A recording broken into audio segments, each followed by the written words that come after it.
shirkan wadatashiga ah ee looga hadlayay arrimaha roadmapka isla markaana ay ka qayb galiyeen haweenka Soomaaliyeed ayaa maanta lagu qabtay xarunta Xalane ee gudaha garoonka diyaaradaha Aadan Cadde International ee magaalada Muqdisho.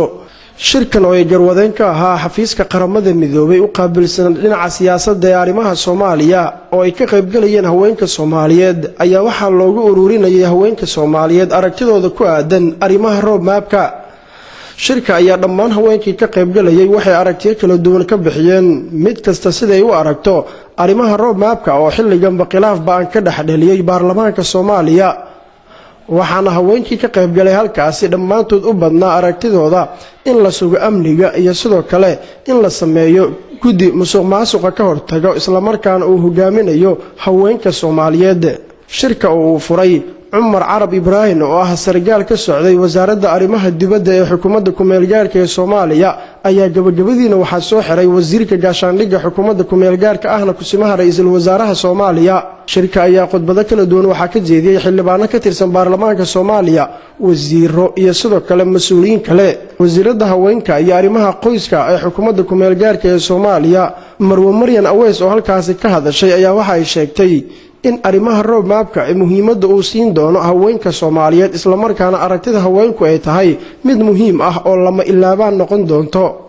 mudan ra'iisul wasaare sidaas horeba ugu maqashay qaabka uu sheegay waxaa halkaan ka socday seminar socday muddo 3 maalmood oo aan uga hadlaynay qorshe hawleedka iyo sida aan rabnay inaan ugu wacyigelino haweenka ku nool ee Soomaaliyeed ee gobolka kala socda si ayagana ay ula socdaan barnaamijka qorshaha dawladda ay ku shaqeynayso inay ayagana talooyinkooda iyo fikradahooda ay uga geystaan.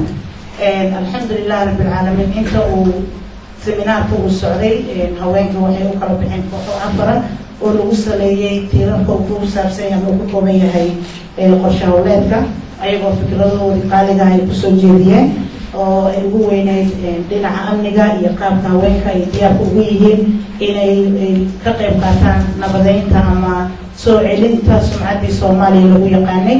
kusimaha ra'iisul wasaaraha xukuumadda ku-meel gaarka ee Soomaaliya ahna wasiirka gaashaandhigga xukuumadda ku-meel gaarka Xuseen Carab Ciise ayaa dhankiisa waxa uu sheegay in haweenka doorkooda uu yahay mid aan la iloobi karin isla markaana aan laga maarmin. waxaana haweenka Soomaaliyeed oo ugu baaqay inay u istaagaan sidii laf ahaantooda ay uga qayb qaadan lahaayeen arrimaha roadmapka hirgelintiisa, isagoo oo wasiirka gaashaandhigga sheegay in roadmapka haddii uusan ku jirin aragtida haweenka uusan socon doonin.